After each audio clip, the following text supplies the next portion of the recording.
We are live. Hello, everybody. Mm. How is everyone doing this Friday evening for us? Mm. Maybe it's Friday. Maybe it's Saturday morning. For some people, maybe it's Friday morning. Maybe it's afternoon, evening, wherever you are in the world. Welcome, everybody, to a Friday live stream. I have 2 cups and a T-shirt. All I need now is you all shining presents. Thank you very much for that comment. Good morning, the Duran from Wellboy, David Cook. How you doing? Much love to the Duran from Blackburn, UK. Awesome. How's everyone doing in the UK?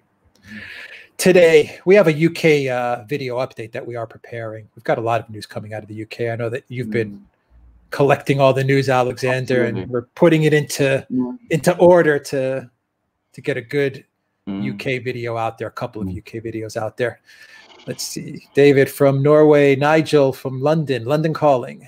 Awesome, Nigel. How you doing? M-Dog from Wiltshire. Hi from Durham, England.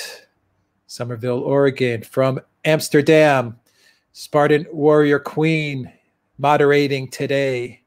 Spartan Warrior Queen, thank you very much for everything that you do. You are awesome. We have a Netherlands mug coming out too as well. We have all kinds of country mugs, new country mugs coming out. The Netherlands should be up within the next couple of days as well. Joel says, Alex, my favorite duo. How you doing, Joel? From London, Stan. From Sheffield. From New England, Jay Walker. I have the sweatshirt. Awesome. Thank you very much, Jay Walker. Alan Watson. How are you doing, Alan Watson? Always good to have you here. Yorgos in Thessaloniki, the beautiful, awesome city of Thessaloniki. How are you doing? Yorgos from Sweden, the beautiful, awesome country of Sweden. How are you doing? And from Bulgaria, Liverpool, Amsterdam, Florida, South Wales, Southern Toronto, Gainesville, Sheffield, London. In London, we have Alexander Mercuris. And Alexander, come on, man. Come on, man. How are you doing, Alexander? I'm very well. I'm delighted to be here, by the way. And we're going to have, I'm sure, a great program tonight. I just had that feeling about it. And there's huge amount of energy in our viewers, it seems. Which makes up for the total lack of energy that I was watching when I was watching the DNC and its soporific debates the other day and discussions the other way. But we will no doubt get into all of that. Let's jump into it. Yeah. Hello to everybody in Arizona, my former home, Arizona. Hello to everybody in Canada, in Quebec, in Germany. Do you have the enamel mug, the German? Absolutely, of course I do. Here it is. There you go. This, you can see it's got the German flag. Move that a little bit closer. No, the other way. It's the other way. Yeah. Sorry. There you go. The black, red, and gold. Awesome. Yeah. Awesome Flag. Awesome country. Love to Atlanta, Georgia. Hello, everybody in Atlanta, Georgia. All right, Alexander. What did you think of Biden's speech? It is all over. The DNC, the convention is done. 4 horrific, ridiculous, funny, crazy days of, I don't even know. I don't know what the hell I saw in those 4 days, but my God, what a train wreck. What a train wreck of 4 days. So they trotted out Hunter Biden. Interesting. I guess, okay, that's the cherry on the cake, given all the other people that they showcased in the first 4 days of this convention and the massive amounts of projection and lies that we heard. Projection, pure projection. And Alexander, I was joking with you, kind of joking with you before we went live, maybe like 20 seconds before we went live. I said, what did they pump Joe Biden up with? What kind of cocktail of drugs did they give him so he could get through what many are calling the speech of his lifetime, so that he didn't have any hiccups and any Joe Biden-esque mistakes like he usually does? I'm saying it in a joking manner, kind of, because I really do think they pumped the guy up with something. I don't know what. But Alexander, give us your thoughts on the speech. You can make it fun. You can make it serious. I make it both. I leave it to you. Well, it's both, because it's both fun and serious. I mean, first of all, the delivery I thought was absolutely wooden. I mean, I was watching him, speaking, in front of all those flags in this strange arena situation that they had. And I mean, it looked like it was just, one of those sort of, mannequins with a sort of mouth opening and closing and words coming out. And there just didn't seem to be any real personality, I felt, behind it. I mean, all right, it was I mean, he said it. I mean, there were no, obvious stumbles, but it was so obviously rehearsed and so obviously controlled and so obviously prepared and pre-prepared to the sort of extreme degree that, that also made it, I felt, completely unreal. But ultimately, when you actually unpack it, what did he actually say? I mean, what Joe Biden showed is that you can speak for 20 minutes and actually say nothing, because that's what he did. He said absolutely nothing. I mean, I will lead, our people, the forces of light against the forces of darkness. I mean, unbelievable and bizarre language, I thought. But, in terms of practical proposals, nothing there. In terms of human energy and human empathy and the sense that you're dealing with a real human being, I didn't see that either. I mean, it seemed to me like frankly a kind of marionette saying what it had been programmed to say. My dog agrees. So there you go. I mean, it was just, I thought it was awful, actually. And before we did this program, Alex and I had a brief discussion, and I don't know whether our viewers are familiar with the 1961 Charlton Heston film El Cid, where El Cid is this great Spanish knight who's goes into battle after he's actually dead. They tie him to his horse and he gallops into history. It's all vast music and it's all very ponderous and portentous, and that's how it felt like to me. I mean, this wasn't even a living man. That was how it came across to me. It was a sort of El Cid performance.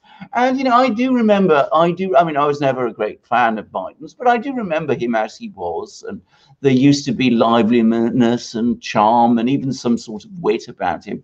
It's all gone. I mean, it's just awful to see, and sad to see in some ways. But a president, a person people would vote for, well, of course, there will be a lot of people who will vote for him because America is now that kind of very divided and polarized country.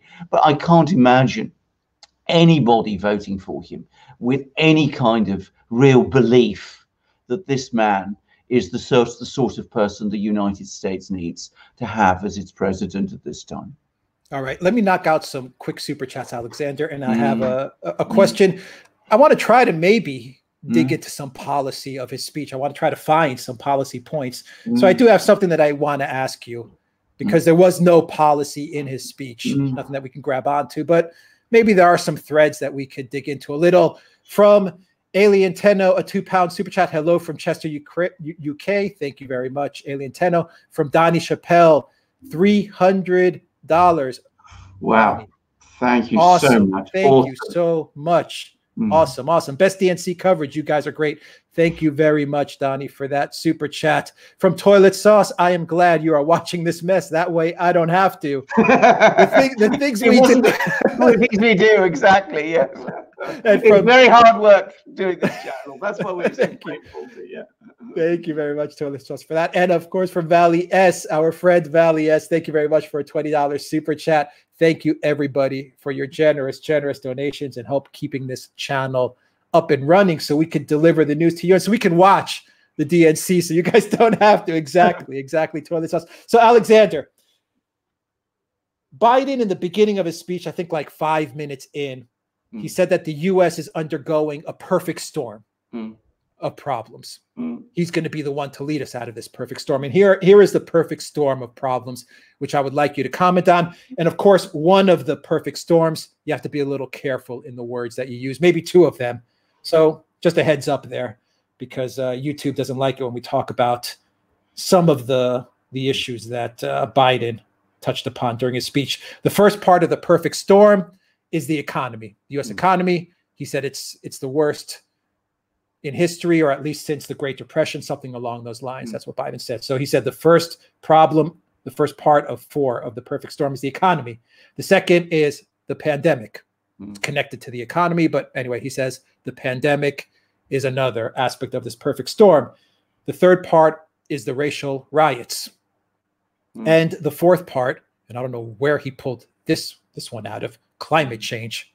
I guess you have to throw it in there, otherwise Greta Thunberg, how dare you? I know, cross with it. How dare you, Joe? But anyway, Alexandra, so those are Biden's 4 perfect storm points where he says the U.S. is in terrible shape because of these 4 things that he highlighted, and he is going to be the person to lead us out of the economic mess, the pandemic, the racial riots, and climate change. Well, first of all, does anybody think that Joe Biden, after this performance, is capable of leading the United States out of anything? But I mean, the thing that really spooks me about this speech, I mean, these 4 things. First of all, the single biggest thing that's happening in the US, there's the economy, obviously, there's the pandemic, and those 2 are basically the same problem. They are one problem. The economy was doing very well until the pandemic came along. Then certain things had to be done or were done to deal with the pandemic, and they've affected the economy. But the economy is recovering and the pandemic is abating. No thanks to Joe Biden and the Democrats. They've not come up with any kind of ideas. Joe Biden says, that the pandemic is, there's no miracle solutions. And then he proposes a miracle solution, which is face masks. I mean, this seems to me the sort of bizarre aspect of this. But the other thing that's happening in the US is there is a total breakdown of law and order in so many American cities. There's a situation now where the mayor of Chicago apparently is talking about, protecting the precinct where she lives, but not other precincts, because she's entitled to a good rest, but others aren't. We have Portland, where there's people now rioting. Rioters are able to operate completely for free. All of this is a crisis the Democrats themselves have created. They have withdrawn from the basic duties of local governments, of governments everywhere, which is to provide a measure of order and protection and to safeguard their citizens. And what are the solutions that Joe Biden is offering to all of this? He has none. He doesn't talk about this in terms of breakdown of order, explosion of crime, because ultimately the people who are responsible for the breakdown of order and the explosion of crime are the Democrats themselves, more so than in any other situation I can think of. So he talks instead about, racial problems and racial conflicts, major structural problems that exist, but he doesn't talk about what people are experiencing in their everyday lives in these cities, in New York, in Chicago, in Portland, in Seattle, in all of these places up and down the United States, where people have seen the police withdrawing from their neighborhoods, where they see violent people operating with impunity, where they see rioting, where they see property damage, where they see violence, and the authorities are not there to protect them. Those authorities, I will say it again, are Democrats.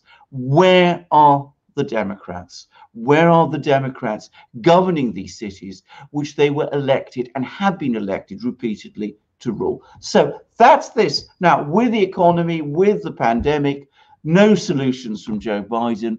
Donald Trump is offering solutions. He's come up with executive orders. What did Joe Biden have to say about that? What is his great program? We have the Green New Deal again. How does that address any of these problems that we're seeing now? Empty of content, empty of ideas, orange man bad, I am the forces of light. He identifies the four problems. He misrepresents one, which is, as I said, the public order and crime crisis in the United States. He doesn't have a clue about how to deal with the first two, the pandemic and the economy. And as for the fourth, climate change, well, I think you said all that I'm going to say. Greta is no doubt watching. Yeah. Yeah. Someone in the live stream, I think it was one of the first messages, said that there's the latest Rasmussen poll, which has Trump at 51. Now, obviously, it's Rasmussen, and Rasmussen actually got the 2016 election right, but they've always tended, they're the one poll that I think maybe leans a little bit towards Trump, although the others definitely lean away from Trump. And I'm being generous when I use the word, they lean away from Trump. Yeah. But you have this poll, Alexander, and you have Trump pretty much on TV almost every day now. He's feeling the momentum, isn't he? Yes, he is, exactly. And this is the difference. I mean, you have energy, you have drive, you have activity. He says things, and sometimes you agree with them, sometimes you don't agree with them. Sometimes you clutch your head and say, my God, what's he saying now? But he is there. He is putting his case. He comes across as a real vibrant person. Not this block of wood. I'm sorry to be so cruel. With its, opening mouth like that, and the words burbling out, this bubble of words coming out that we saw with Joe Biden. I mean, for me, the contrast is almost painful. It's also very funny, I have to say, but it's so extreme, and I can't help but think that when it comes down to the way people vote, they will vote for the human being, the living, vibrant human being, not for the block of wood. I'm sorry to put it like that. The El Cid on his horse. Yeah. What we've tried. What do I want to say? I've given this question a lot. Why do you think they're going with Biden? I think this is like the $1 million question, because the DNC doesn't believe in elections or primaries. Let's be honest. They choose the candidate ahead of time who they want. And then they do this fake show of primaries and Iowa caucuses and all this nonsense that they do. But they pretty much know who it is from before anything gets going. There must have been people in the Democrat Party who did say, Biden is our guy. Yeah, absolutely, they did. Or as we have always said on this show, is Biden just a distraction from someone else? Is Kamala Harris the person that they wanted to get in there all along? And they said, okay, everyone hates Kamala, but maybe if we put Biden in front and then give Kamala the vice president slot, then we could shoehorn her in like that. I mean, my point is they knew ahead of time who they wanted to run. The rest is just show. So why are they going through this ridiculous charade? Well, this sad charade. Sad charade, actually, because I mean, there is a human being at the center of all of this who is obviously going to have to go through the motions now of running a presidential campaign. I am sure there are some people in the Democratic Party for whom Kamala Harris, they've already worked out he's not going to last 4 years. She is going to be the president at some point. That's probably their calculation, assuming, of course, he wins.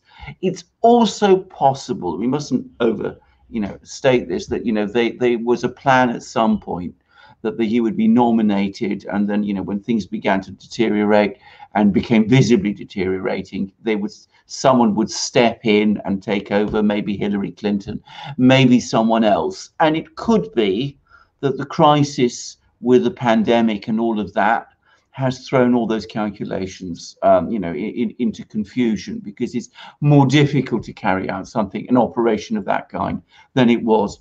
But I have to say, I think the overriding concern of the DNC, of the people who run the DNC, is to control the Democratic Party. I think it's even more important for them to control the Democratic Party than it is to control Donald Trump. So people like Tulsi Gabbard, who won she had 2 delegates. She's not even at the convention. She's not allowed at the convention. You have Colin Powell, who was, served a Republican president. He is at the convention. You have all these, never Trump Republicans. They are at the convention. Tulsi Gabbard, who was a genuine alternative. Whatever views one may have about how she left the race, she's not even allowed to attend, despite having 2 delegates. And of course, she's also the person who obliterated Kamala Harris in the primaries. So you know, it looks to me as if ultimately the thing is to control the Democratic Party, keep it on the same Obamaite track that it's been ever since Obama came in as the savior in 2008. All right. Actions always speak louder than words. Forget about all the ridiculous stuff that everyone was saying during the speeches they were giving. Some real nonsense that people were saying throughout the 4 days. The people they had at the convention, you just alluded to it right now, the actual faces that they put in front of us. And this is a serious question. Powell, Kerry, Kasich, Clintons, both Clintons. What does this tell you about where the Democrats want to see the U.S. internal, domestic, and foreign policy wise? I mean, outside of everything that people said and all the nice stuff and all the woke stuff, all of that junk, you have to look at the people they actually decided to assemble at this event. And I think that tells you a lot as to where the Democrats want to take the United States of America. They want to take it back. They want to take it back to the sort of Clinton years and the Obama years. They have no vision, none at all, for taking it forward. And the reason they want to take it back, straightforward about this, is because they personally did very well out of the Clinton and Obama years. You know, they became very wealthy and very, you know, very, very powerful. And of course, there are also some people within the you know, the world of the Washington think tanks, the neoliberal, neo-conservative groupthink, who want to involve the United States in, you know, all these wars around the world, because that's the way they want to perpetuate the system that, you know, has done so well for them. And if anybody thinks these people are going to take on China and bring all the jobs back to the United States, they're not going to do that. That's not what they're for. That's not what they're about at all.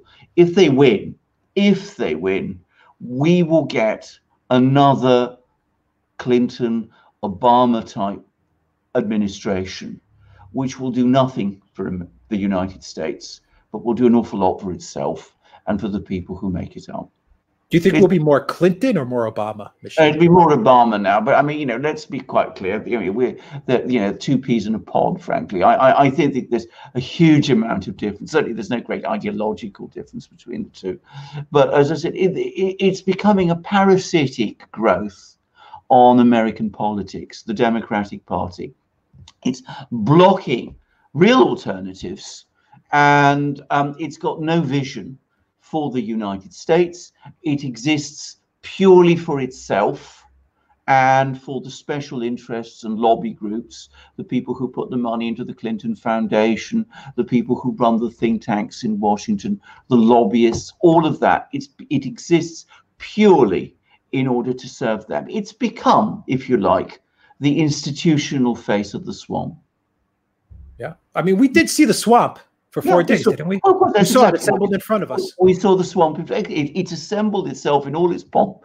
The swamp was there, you know, in all its glory and in all its pomp. You had them all there at the convention. I mean, it's bizarre in a way that in what's supposed to be an election, they think that these people are vote winners. But, you know, again, it's more about control than it is about anything else. And if they can somehow persuade everybody to go in for mail-in voting, then of course they'll probably calculate they're in with a chance. Yeah. Okay, so I think next week is the Republican convention. So two things that I think the Republican. Yeah. I mean, I think it starts pretty quickly, actually. And interestingly enough, I understand that the Republicans will actually have, it won't be purely virtual. I was just about to say that. Two things the Republicans should stay away from. Don't go virtual. Yeah. And please don't be doom and gloom. Well, don't be doom and gloom. We had 4 days of just pure doom and gloom absolutely. At the DNC. That's all the Republicans have to do. Yes. That's exactly. I agree. I mean, an inspirational, visionary message. Well, Trump is good at that. I mean, again, he expresses it in his own strange ways sometimes. Or some people find them strange. I find them not at all strange, by the way. I find them amusing and funny and clever, and that they sort of reach out to people in very effective ways. But make America great again is something people can understand and relate to, and I think he comes across as somebody who's exuberant and funny and comes up with jokes and knows how to hit back at his opponents and expose their pomposity. I mean, that's the other thing about the Democrats. I mean, so pompous, everything about them. I mean, Trump is absolutely not pompous. And I agree. I think we will see an extraordinary contrast between the Republicans, which will be in a sort of dynamic, vibrant convention, to the extent that it can be in the middle of this health crisis. But there will be a strong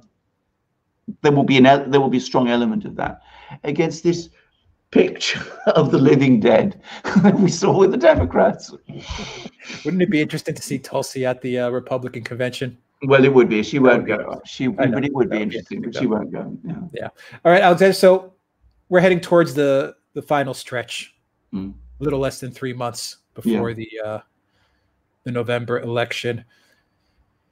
How do you see things unfolding?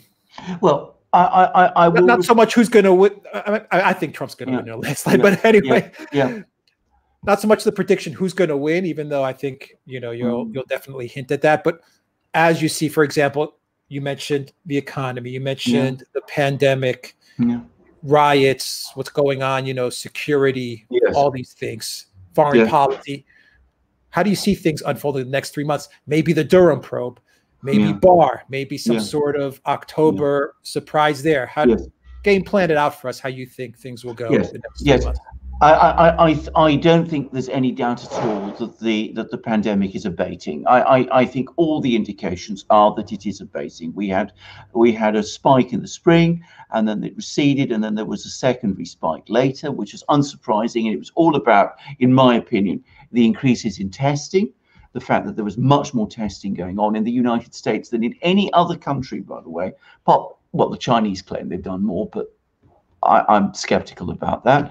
But now it is ebbing, and at the same time, all the data from the economy is that it is growing rapidly again.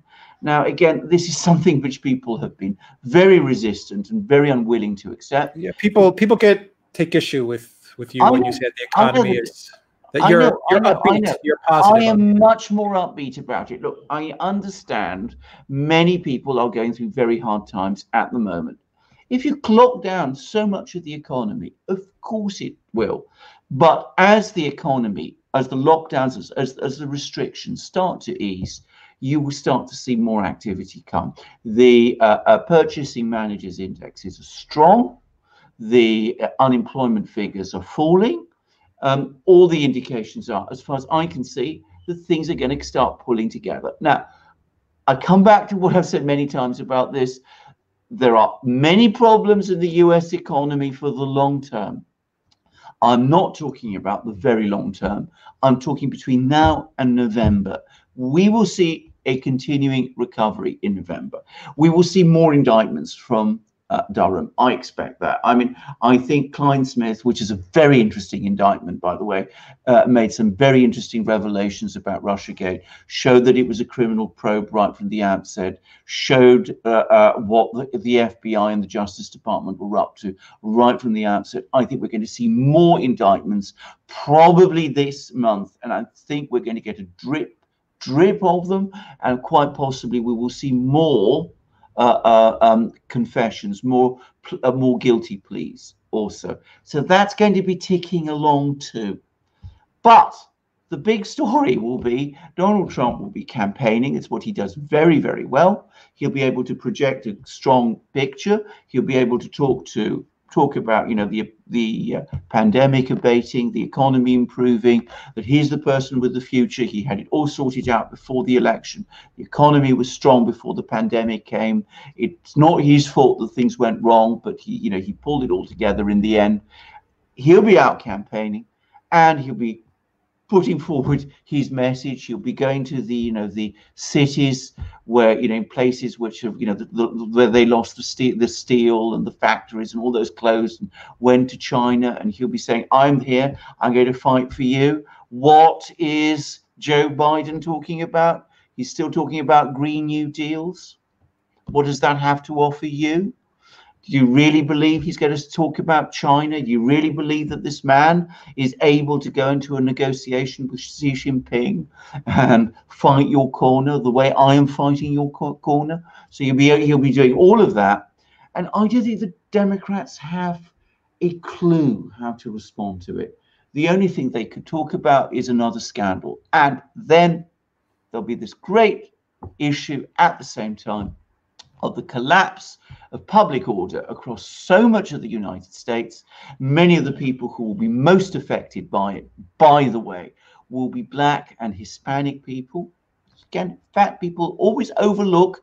They're often the victims when riots. They are the main victims when riots happen in their own neighborhoods. He will be saying, I stand for the United States. I believe in its history. I believe in its national story. I have confidence in the future of the United States, and I have belief in the past of the United States.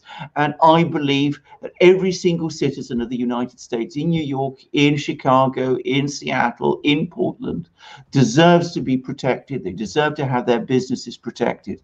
I stand for that. What is Joe Biden going to do about it? He's going to do nothing. So again, the Democrats have nothing to show in response. And, he'll also be talking about the corruption. He'll be talking about Hunter Biden. We did a video about this recently. He's going to be talking about Hunter Biden.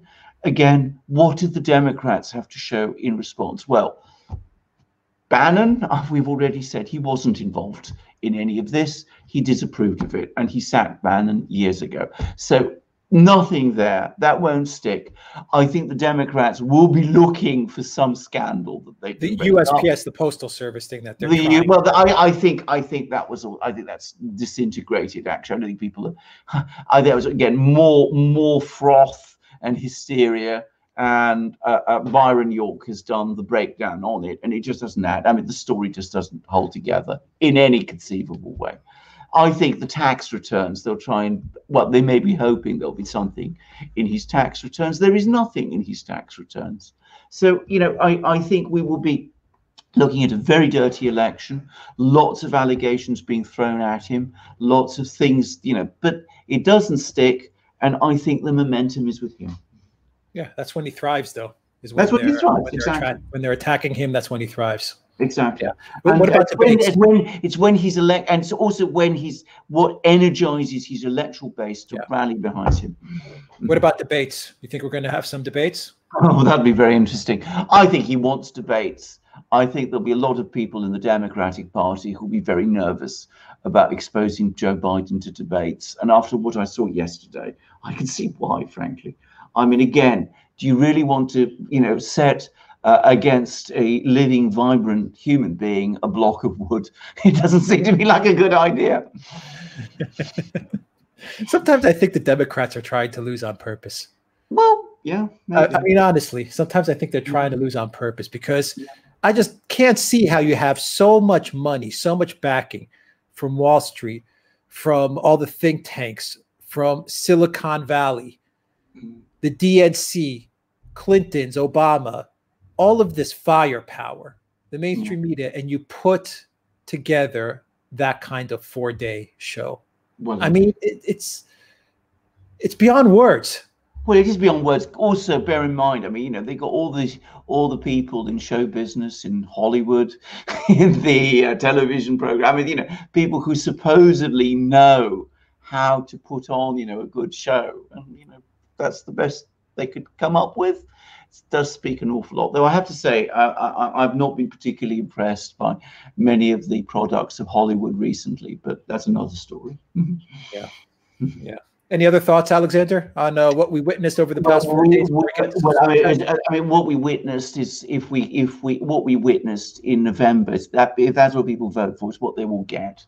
They will get, as I said, the swamp in its pomp will be back in charge, and more so than ever, and feeling more confident than ever, because they will definitely feel at that point that they have complete impunity. They can do what they want because they will have fought off this biggest challenge and threat to them that they've had, you know, in the decades since they gradually emerged and gained power in the US. So that's what I think people need to understand. And I've often said this in many programs. I mean, I'm not without my criticisms of Donald Trump. I think he's in some ways, you know, been an unfocused president. He's often thrown off balance and thrown off course, and he's made some very bad policy decisions, many very bad appointments as well, very bad appointments.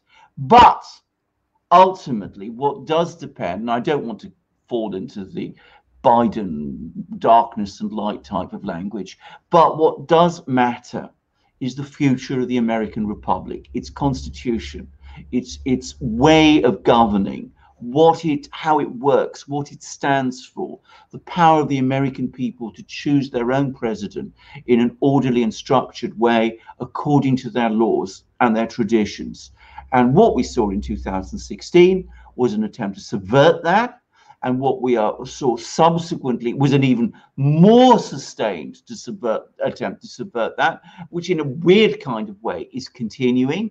If these people who did those things come back into power in November, then the American Republic is in an existential crisis. I agree with that. It scares me to death to think if there is a possibility that they somehow get Biden in, who essentially means President Kamala Harris at this point in time, which essentially means the entire world, and I'm not even saying the American people, the entire world will not know who is running the United States of America. I mean, you step back and you think about it just for like a minute, and you're like, oh, crap. Because Kamala Harris obviously is not going to be running it. Biden will be in La La Land. who would be running the U.S.? Who would be running it? Well, indeed, exactly. Well, all kinds of rather sinister people working in the background, sometimes often not in agreement with each other, but, you know, all with their very dangerous agendas. And it'd be a very factionalized, deeply corrupt government, which has lost contact with the American people and isn't ultimately interested in what the American people think or what their concerns are, because it won't see itself as being accountable to them in any meaningful way anymore. Yeah. Let's game plan something out real quick before I get to super chats, Alexander. Trump is going to win. That's my thought. I'm positive he's going to win. But we did a video on the type of color revolution scenario that many DC think tanks are throwing out there. Some of them with John Podesta in the mix, and that's trouble when John Podesta is getting involved in this type of stuff. So they're betting on a Trump victory, but they're betting that it's going to be the type of scenario in 2016. It's not going to be an outright landslide. I think if it's a landslide, it's game over. Yes. The Democrats are stuffed. Yes. But if they can somehow get some sort of narrow electoral college win, maybe a narrow popular vote win, or maybe even win the popular vote some way, like they did in 2016, then I think they are going to make their move. And their move is going to be to utterly destroy everything about the U.S. and about Trump's his second term, but his first year coming into his second term. I mean, they're just going to unleash pure chaos. What do you think? Oh, absolutely. And can I just say, and what he all basically centers on is this theory, you know, that Trump loses the popular vote, but wins in the Electoral College. And they want basically to find a way of destroying the Electoral College. Now, can I just say, if you do that, if you destroy the Electoral College, obviously you are destabilizing the Constitution. But at that point, you are no longer living in the United States of America. Because if you end the Electoral College represents all the different regions, sections of the United States. That's where they all come together. That's where that means, for example, that, you know, if you live in a small Midwestern state, your vote in an election has meaning. And, you know, your vote counts for something, as it would do if you lived in New York or in California. But if you do away with the Constitutional College, the Electoral College, that no longer is the case anymore, because at that point, the chief executive is chosen by the big battalions on the coasts, and they will rule what will in effect become a unitary state. A unitary state accountable to people perhaps who are very much more controlled or have various reasons for voting in these particular regions, but they will be able to impose their views on people in the smaller states. So it will no longer be a United States of America. The states part of it will have gone. It will no longer be a union in any meaningful sense. It will be something completely different. It will become, in effect, a unitary state, perhaps with some elements of decentralization still, but with power concentrated in some people at the center who are able to control the big votes. Now, I happen to think that the United States of America, the people of the United States, the country, cannot function in that way. One of the reasons why this huge country has been able to exist and prosper and succeed to the extent that it has is precisely because the people who created the United States, the founding fathers who set up the Electoral College, understood that in order to make it viable, everybody's views had to be taken into account in a certain way. If you upset it, if you destroy the Electoral College, you upset the balance fatally, and the United States no longer is viable anymore. That's the long term. In the short term, destroying the Electoral College in a kind of revolutionary process would be so unbelievably destabilizing. It would upset people so profoundly in so many places who would have felt that their vote has been in effect cancelled, that I just can't imagine what the implications of that would be. And what is very, very worrying about it is that they're now dragging out certain generals or retired generals who are talking about, you know, supporting this process, as if they feel that if they did that, they would be resisted and they would run into popular opposition, and that they would need the support of the security forces, including the military, in order to retain control. Well, please let us have none of that. And if the only way of avoiding it is to have Trump win big, then let him win big, please. Amen to that. Alexander, one final nightmare scenario. I think it could be a nightmare scenario. Trump does win. He wins big, but the Democrats win the House and the Senate. Well, I mean, then we have deadlock. I mean, they would still, I mean, you know, having spoken of him as the, you know, the forces of darkness. I mean, you know, can I just say, you know, let's go back to Donald Trump's inaugural address, and they were saying, you know, that, you know, he spoke in this partisan way, which I didn't think, by the way. But I mean, this is just off the scale. The forces of light versus the forces of darkness. I mean, this is, you know, Manichaean language. It's just ludicrous to talk in this fashion. But once you talk like that, how can you expect the Senate and the House of Representatives in that situation to cooperate with Donald Trump? They'll simply be looking for more ways to impeach him. That's what they will do. And they will block him at every turn. And then, of course, we will continue to have deadlock up to the next congressional elections in 2 years. Yeah. All right. Let's get to some super chats, Alexander. That was a good fun breakdown. Yeah. Let's see. Where was I? Sean H. NZ, $20. If Biden wins it all, if Biden wins it all, will it be a poisoned chalice? Do the Republicans really want to win? Well, this is we've talked about this. Some Republicans clearly don't want to win. We've had this extraordinary Senate report on Russiagate. I mean, absolutely bizarre report. By the way, Jonathan Turley has done a brilliant breakdown on it, which covers some of the same points that we've made about it.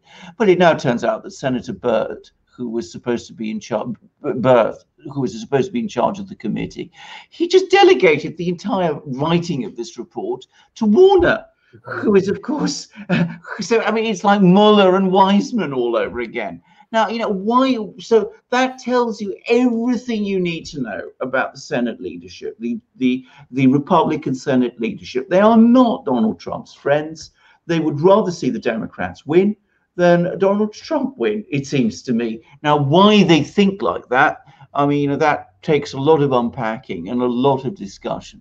But I found that profoundly shocking. I mean, even to the point, the Senate panel thing even insinuated a smear that Donald Trump had some kind of relationship with a Russian model during the, you know, the Miss Universe contest in Moscow.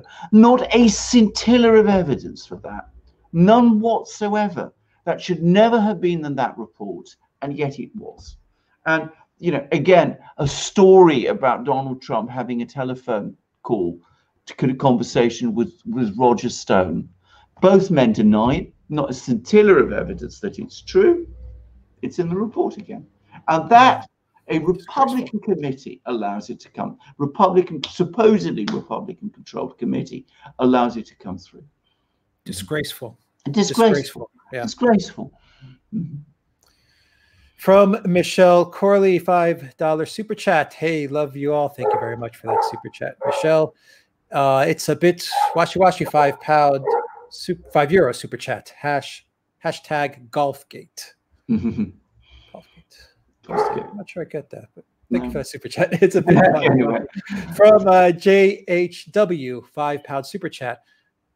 Yes, video on Yuri Bezmenov in the new Call of Duty Cold War trailer.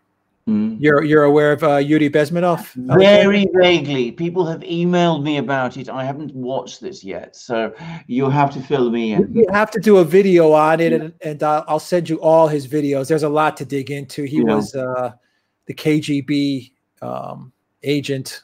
I think he was a KGB agent, or he was in the Russian intelligence, and he managed to get out and make his way to the U.S. And then I believe he was a teacher in Canada, in the University of Toronto, if I'm not mistaken. And when you hear his videos, I mean, it's like he's calling exactly how the whole woke movement and the SJWs and this whole, I guess, neo-Bolshevik movement in the US, exactly how they would eventually subvert the United States of America, according to how the Soviet Union would game plan subverting countries, and how they would change a country or flip a country from, say, a liberal democracy to an eventual socialist communist country. I mean, he lays it all out. It's really fascinating. He's an excellent orator, an excellent speaker. He's very sincere. He cracks jokes. He's very funny, very likable. I mean, I'll send you the videos. I'll certainly watch it. We should do some videos on it. Absolutely. I think the fact that Call of Duty put it in there is, I mean, you know, Yuri Bezmenov is becoming like a folk hero. It's really interesting. Wow. So thank you for that super chat, JHW. And I think you just gave us a good video idea. All right, Voice Bootcamp Inc. $20 super chat. Rioters are not only destroying Republican businesses, they are also destroying fellow Democrats' livelihoods. Excellent point. Absolutely excellent. I mean, and I was going to say, I mean, I would not be surprised if an awful lot of people, Democrats, obviously in these cities, and you know, Hispanic people, Black people, end up voting for Trump because their businesses, their livelihoods, their homes are being disrupted and destroyed in this fashion. The Democrats are not protecting them. Donald Trump says that he wants to protect them. So what, you know, it's for me an obvious choice for these people. If you want to live and, you know, bring up your family, run your business, walk about your streets safely, who says that he's concerned about you? and wants to help you. Donald Trump is. Joe Biden said nothing about that in his speech yesterday. Yeah, the speech that was written, the speech that was written for him. Yeah, I agree. He tried to kind of be very Obama-esque, but it just didn't. No, he's not. Yeah, well, I mean, he would never. He had his own eloquence once upon a time, even if it was borrowed. I mean, stealing speeches from Neil Kinnock, the British Labour leader, but I mean, all that kind of thing. But he, in fairness, Joe Biden did have a way with him, but it's gone. I mean, he's lost it, and of course, he's no Obama. I mean, the idea of him trying to be an Obama is just absurd. I remember his nasty speech to get the U.S. to bomb Serbia, destroy Serbia. He was, Biden was a nasty guy when it came to foreign policy. Nasty guy. I completely agree. I'm not suggesting, that because he had to give a certain ability to put, string words together, that I ever liked him, because I never do. Yeah, he was a nasty guy when it came to stuff like that. Toilet Sauce, €5 super chat. It's a race between orangutan. Nobody wrote it orange. Very good. Right. Thank you very much, Toilet Sauce, for that super chat from Michelle Corley. $5 super chat. What about Jimmy Lai? Oh, this reporter in Hong Kong, or businessman in Hong Kong. I think it's the businessman, and I think that's correct, right, Michelle? I think it's the businessman in Hong Kong. Hong Kong who runs. If we're not mistaken, let us know in the live stream. But what's going on? What's going on there? What's going on in Hong Kong is that the Chinese Communist Party is now, stamping its control over the place, and is arresting all the people who challenged that control over the previous year. I have to say this: I knew it was going to happen, given the choice between maintaining control and putting a favorable face to the world. The Chinese Communist Party is always going to act to maintain control, and people like Jimmy Lai, if he is the person who I think he is, then of course he's going to be caught up in the dragnet. Hong Kong, as it existed, is over. It's finished. In a few years' time, it will simply be another town in China. Apple Daily, I think, is newspaper owner. Michelle says Apple Daily. Yes, thank you, Michelle. Yeah, okay, go on. It will be completely controlled by the CCP, as the CCP controls every other place in China. I've been there. I saw how the CCP runs China. In some ways, economically, and I was impressed. But it's an authoritarian system, and it's a very effective one. And now it's been extended to Hong Kong. Well, I think we've said in a past video that Hong Kong was not really the challenge for China. The focus was always Taiwan. I mean, Hong Kong, they eventually, sooner or later, were going to get it into the full orbit. I mean, the real focus is Taiwan. Exactly, and in that respect, the Chinese Communist Party has suffered a reverse, because they wanted to showcase Hong Kong as this, free place, which Taiwan might become if it were drawn back into union with China. Now that they've had to clamp down on Hong Kong, it means that people in Taiwan are going to not be persuaded of that. So in that important respect, the Chinese government has, as I said, suffered a reverse. But at the end of the day, given the choice between, having control and losing control, for the Chinese government, it's a no-brainer. They will always go for having control, and they will clamp down in a very systematic and ruthless way, which is what they're doing. All right, thank you for that super chat. Life of Brian, $4.99 super chat. How has no one found anything incriminating on Fauci? Perhaps because they haven't looked. Just saying. There it is. There it is. He's the darling of the mainstream media. They haven't looked. He serves his purpose well. Oh, absolutely. Yeah. All right. Thank you for that super chat. Can I just say, there were times when he was almost the alternative president. Donald Trump would stand up and say one thing. Fauci would say something else. As I've said on programs, I've never known an advisor, because that's what he is. He's there to advise the president, assuming such a role. It just stunned me. You notice Yeah, go ahead. Yeah. I have advised ministers. I mean, in previous work that I have done, I have advised ministers. Sometimes they've listened to my advice, sometimes they haven't. But it never crossed my mind that I would go out and contradict what they're saying in public whilst remaining in my post as an advisor. Yeah, I was just going to say I think a lot of the momentum in life that the Trump campaign has now, and President Trump has as well, is due to the fact that eventually he did get rid of Fauci. He didn't do it in a crude way. He slowly shuffled him off to the background, and he replaced him with, I believe his name is Atlas. I think is now the lead guy on what's going on with the pandemic. And you can tell it's made a big difference. And Atlas is much. He's not a media hound. No, he's a very humble guy. Sticks to the facts and just kind of lets Trump do most of the leading, and he advises, he consults. Exactly, that's the point. Which is what he should do. That's his job. Yeah, and I think it has made a big difference. I think it should.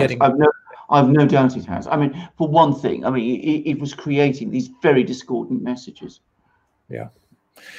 Okay, Benjamin, where is it? Where is that super chat? I lost it. There it is. 1999. Thank you for all your hard work, unbiased, informed, and international. My guys, thank you very much, Benjamin, for that super chat. CDN 89, $10. Russiagate 2.0 coming when Trump wins. God help us. You all do a great job. Thank you. I don't see a lot of Biden signs. I'm a truck driver, only 3 signs and 1 bumper sticker for Biden. For Trump, bigly, lots of signs. This is true.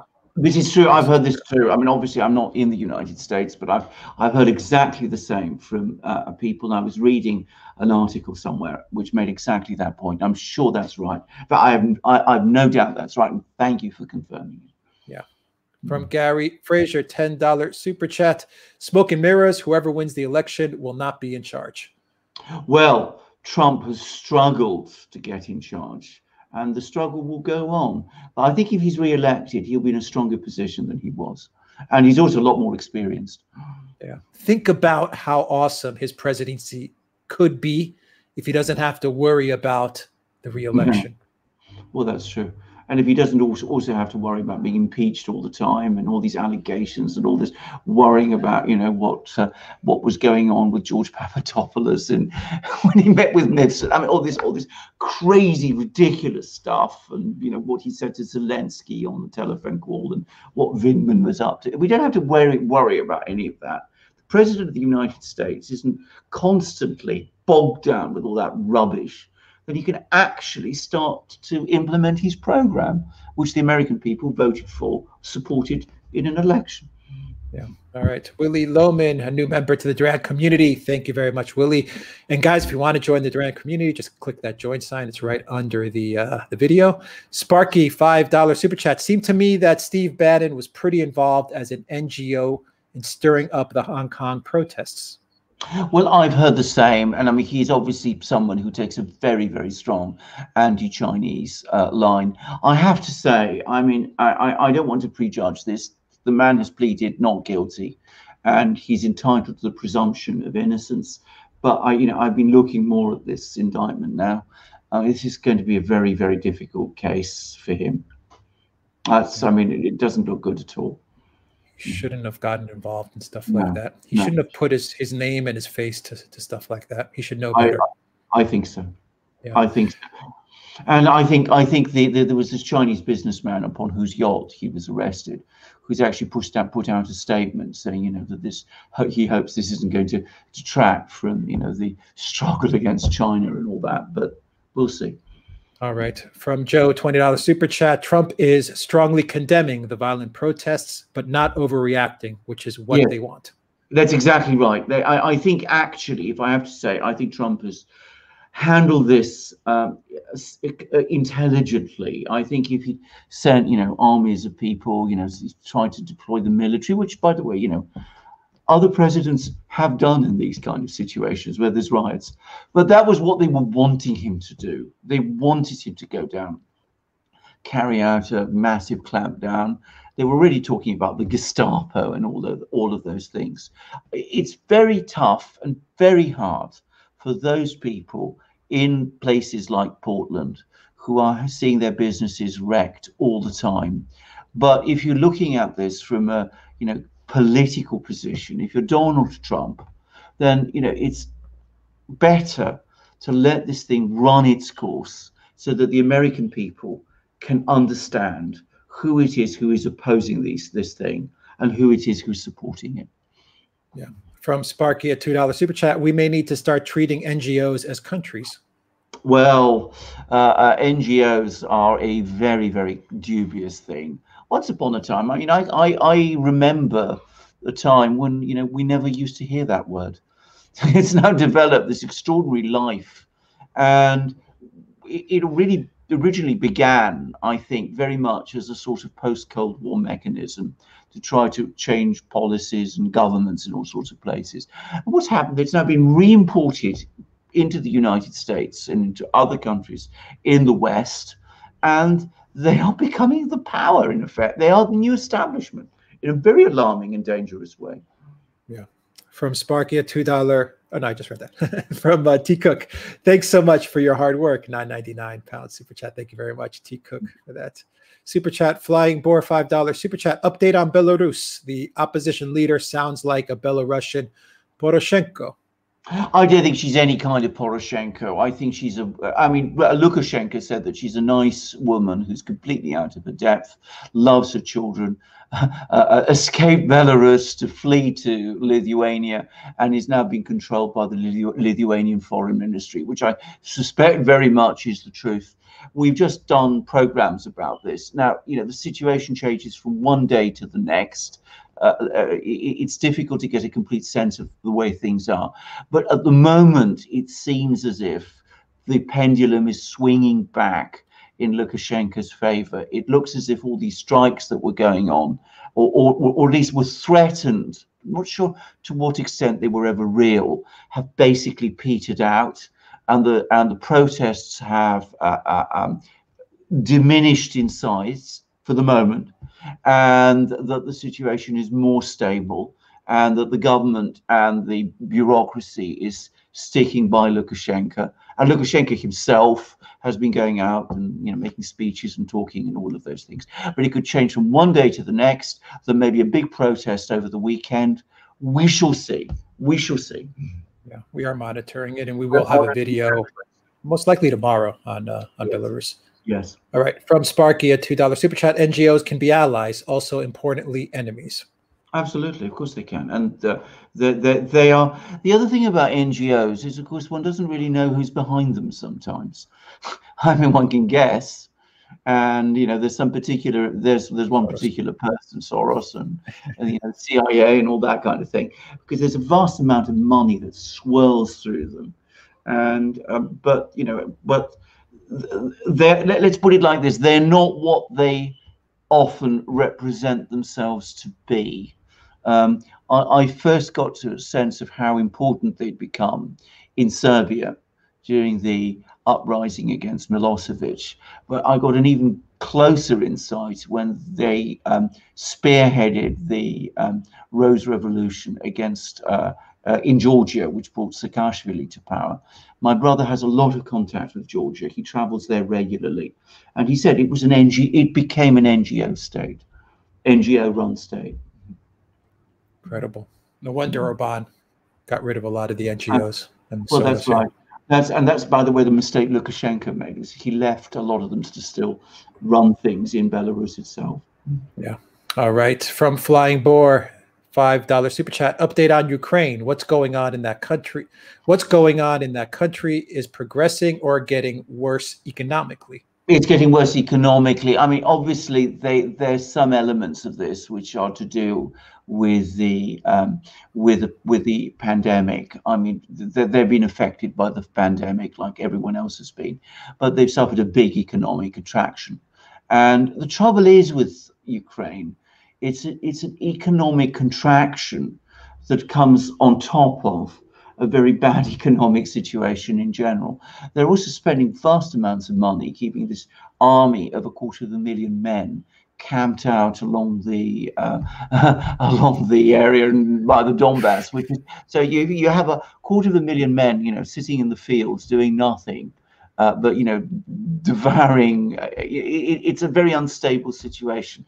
The one thing that's happened, though, is that they've changed the Ukrainian representative on the contact group. They sacked the previous man, who was a man called Kuchma, who'd been president of the Ukraine, and they brought in a man called Kravchuk, who was the first president of the Ukraine and the last head, by the way, of the Ukrainian Communist Party when it was still part of the Soviet Union.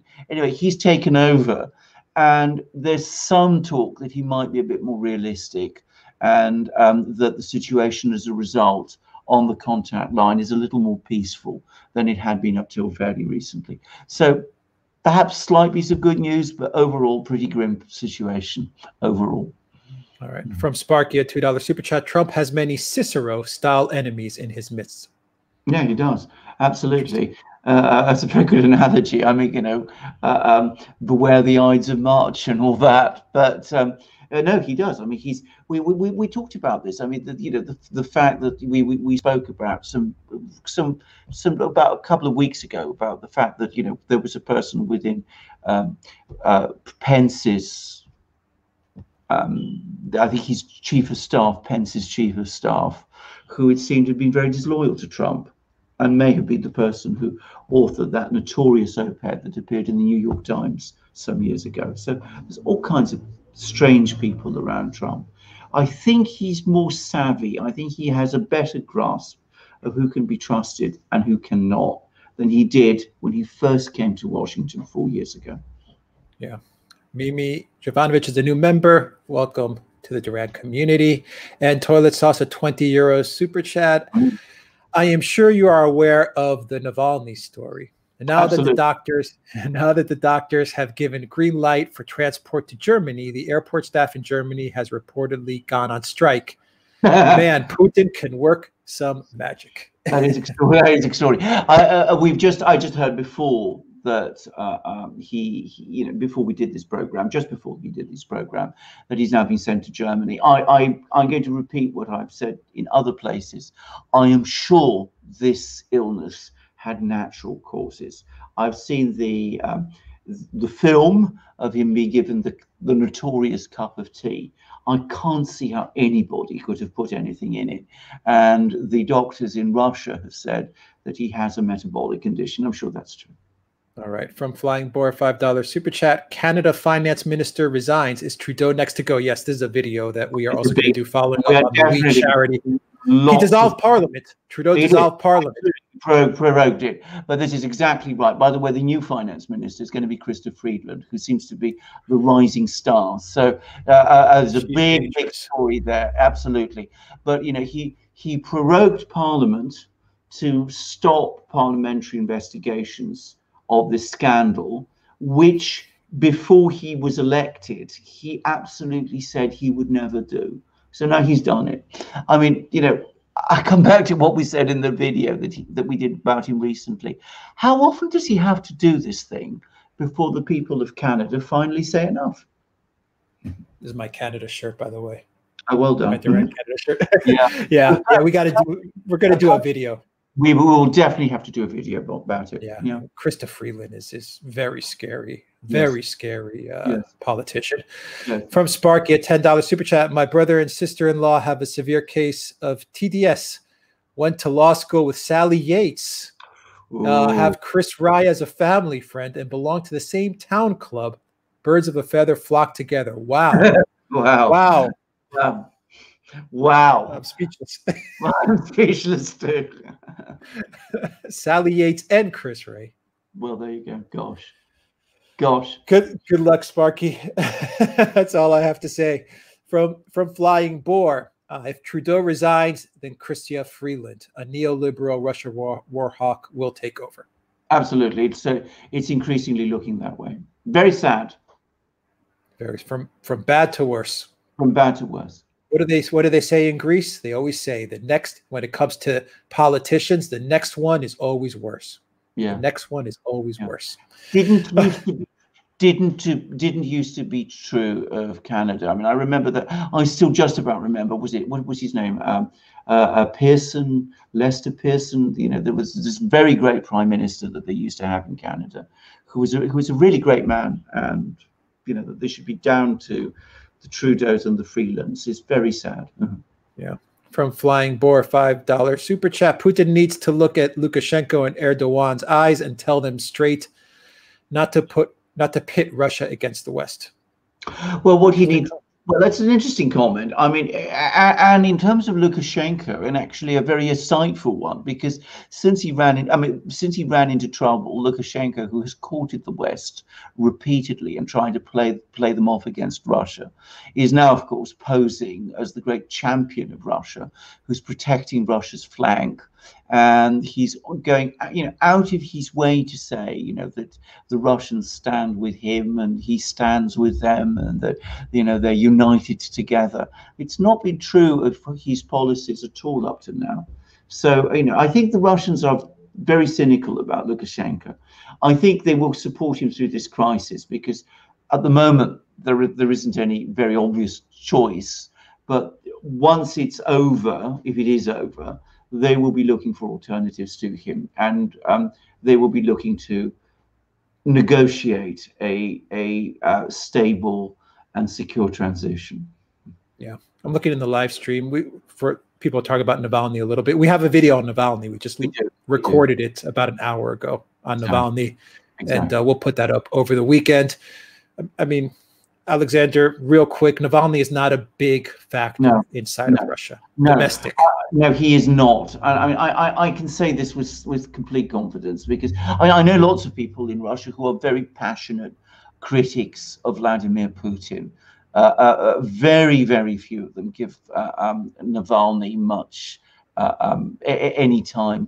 I mean, he was originally seen as a blogger who exposed some anti-corruption things. He's not very popular with other liberal politicians in Russia who resent the attention he gets from the West and who find his personality crude and abrasive.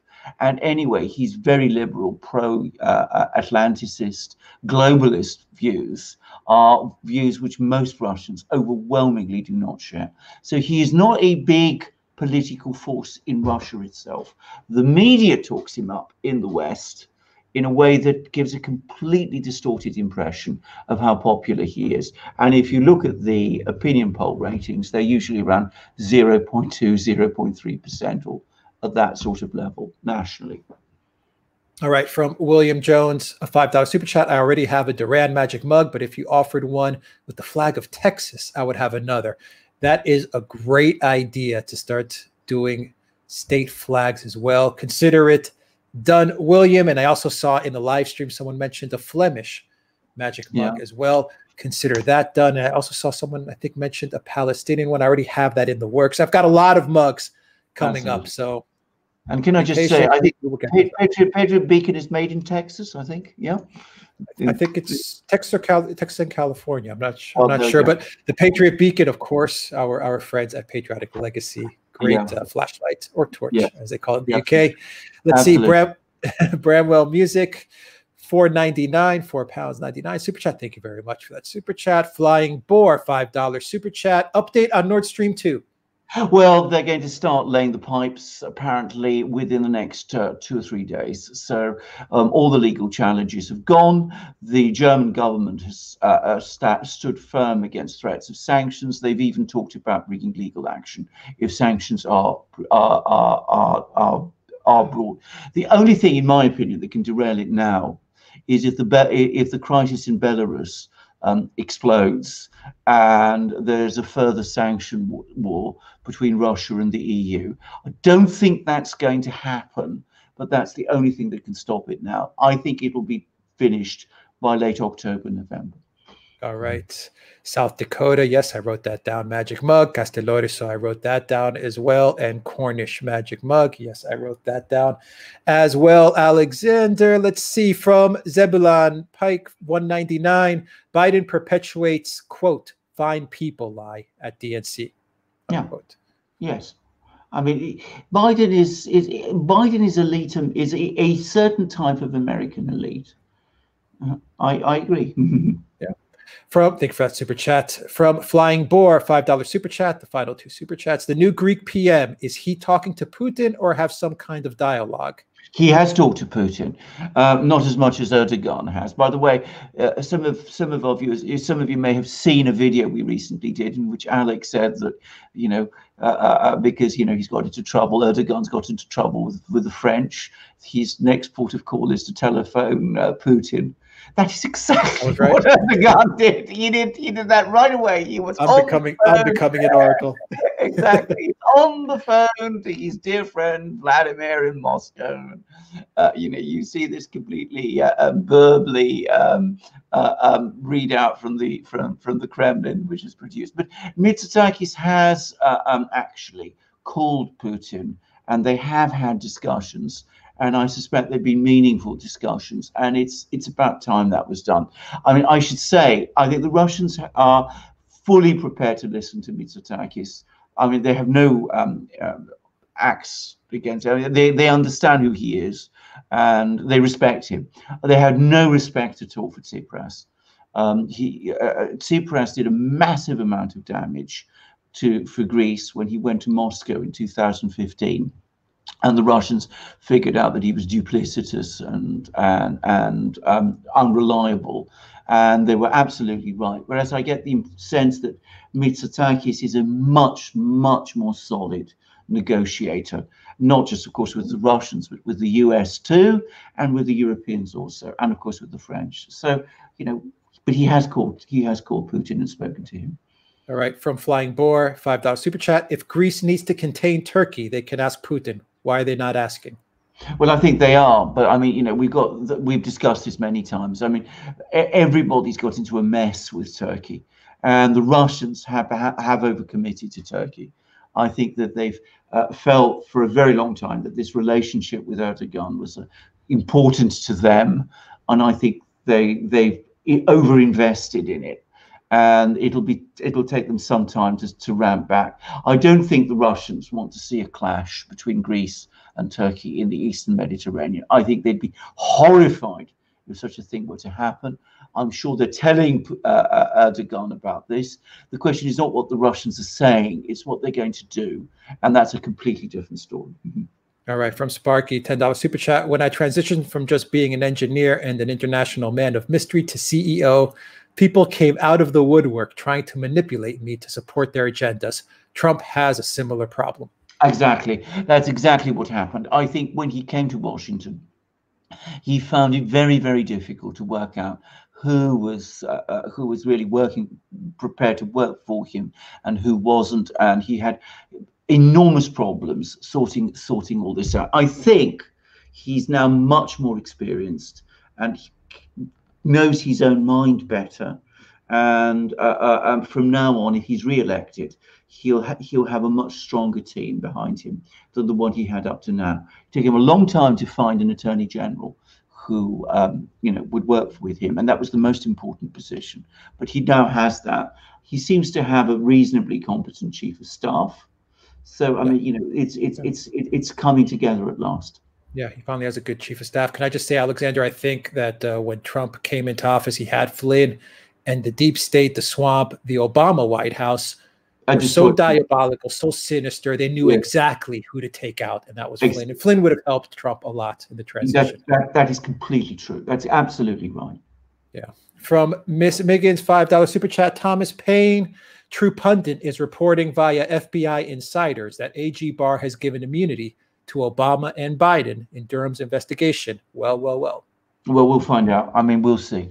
But if he's given them immunity, that suggests that there's actually a case against them. So we'll find out. Either way, Alexander, they're not going to go after Obama, Biden, or I think it would be safe to say maybe Brennan, Clapper. They may not go that high either. Is that a safe assumption? Well, I'm afraid that's highly likely. I would say that I'd be sorry if they don't. I mean, I think quick, how high do you think they'll go? Well, I think they'll certainly go as far high up as the Strzok's. If it stops at the Strzok's and doesn't take in the McCabe's, the Comeys, the Brennans, the Clappers, then I will be bitterly disappointed. All right. From Toilet Sauce, a 10 euro super chat. Is Navalny diabetic? Just remember that a friend of mine who has diabetes once fell unconscious and remained in a coma for a few days because of extremely low blood sugar. Same symptoms. Right. I'm going to say it straight away. I have heard that rumor previously. I can't confirm it. I don't want to guess, but I have heard people say that.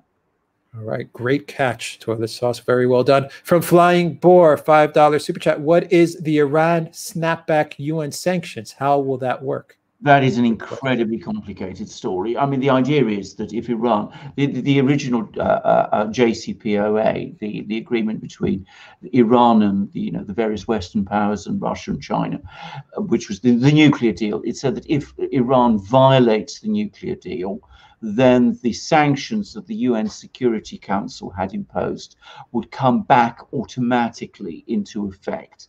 Now, what's happened is, of course, the US withdrew from the JCPOA, and it's now saying that Iran has violated the JCPOA, and therefore the sanctions should snap back. All the other powers that were part of the JCPOA are disagreeing. They say that the United States can't invoke these snapback rules because the snapback rules only apply, can only do that if it's a part of the JCPOA, which it isn't anymore. And besides, they don't accept that Iran is in that kind of material breach to the JCPOA. It's a very complicated story, lots going on. We need to follow it very closely. All kinds of very strange things going on with Iran. Oil tankers being seized, which the US says are Iranian owned, which are carrying Iranian oil, and the Iranians denying it. All kinds of odd things going on. What I will say again, and I've said this many times, if the United States imposes sanctions comparable to the UN sanctions on Iran, its European allies will abide by them. What the Russians and the Chinese will do may be different, but even the Russians and the Chinese will be very, very careful if not to go too far against US sanctions. That's the power that having the world's reserve currency gives you. That is real geopolitics. That's real geopolitics, exactly. Yeah. All right. From S Light is a new member to the Durand community. Welcome S Light to the Durand family. From Toilet Sauce, €5 super chat. Pompeo threatened to block Russia and China over the sanctions snapback. Yeah. How does he intend to do that other than Twitter?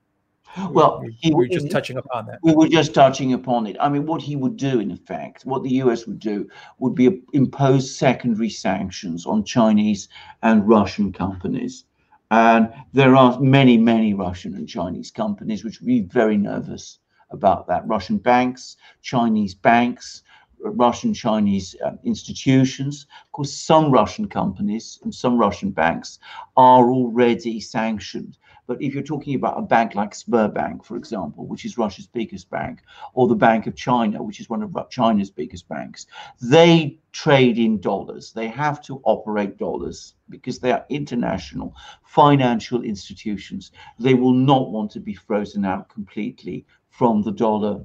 So they will be very, very reluctant to become involved in Iran.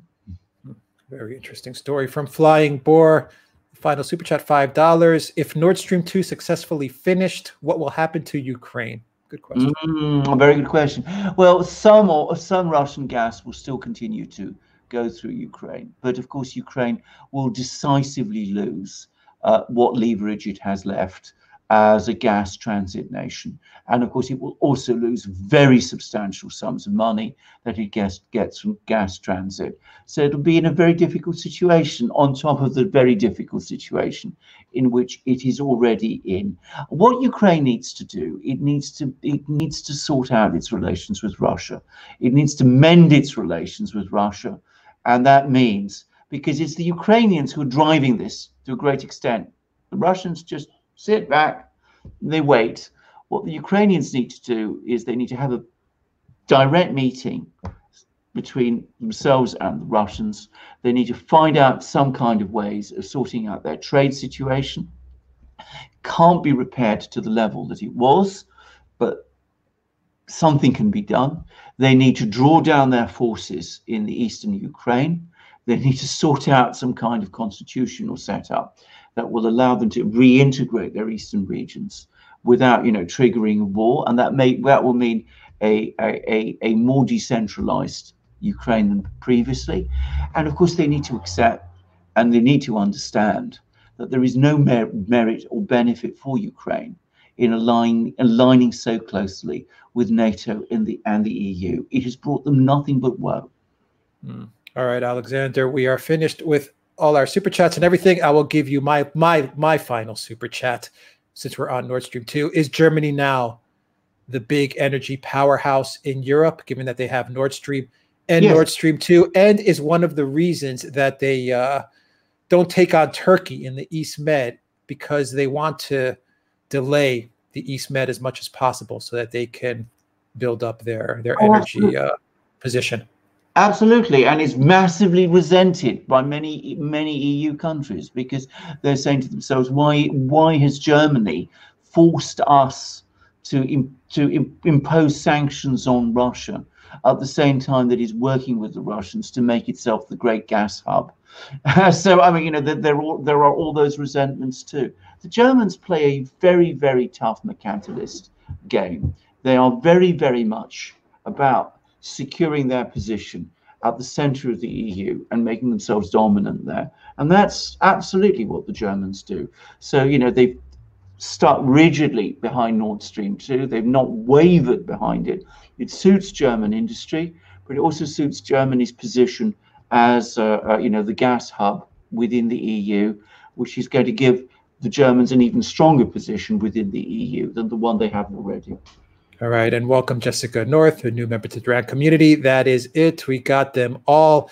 Thank you, everybody, for your super chats. Thank you for all your questions. Thank you for all your comments. Thank you, Donnie Chappelle, for that very, very generous super chat as well. We really, really appreciate it.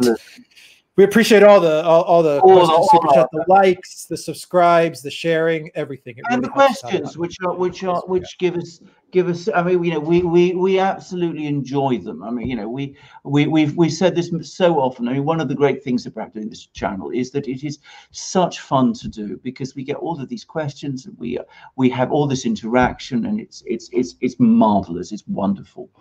All right, and thank you. It's energizing. It's energizing. Thank you, Spartan Warrior Queen. Guys, have a great weekend, and take care of yourselves. And we will be back on maybe we'll do another live on Tuesday or Wednesday. We'll talk about it and see when we do another live. And we have more videos on the way over the weekend. Have a great, great Friday. We are going to sign out. Alexander, have a good Friday. Yeah.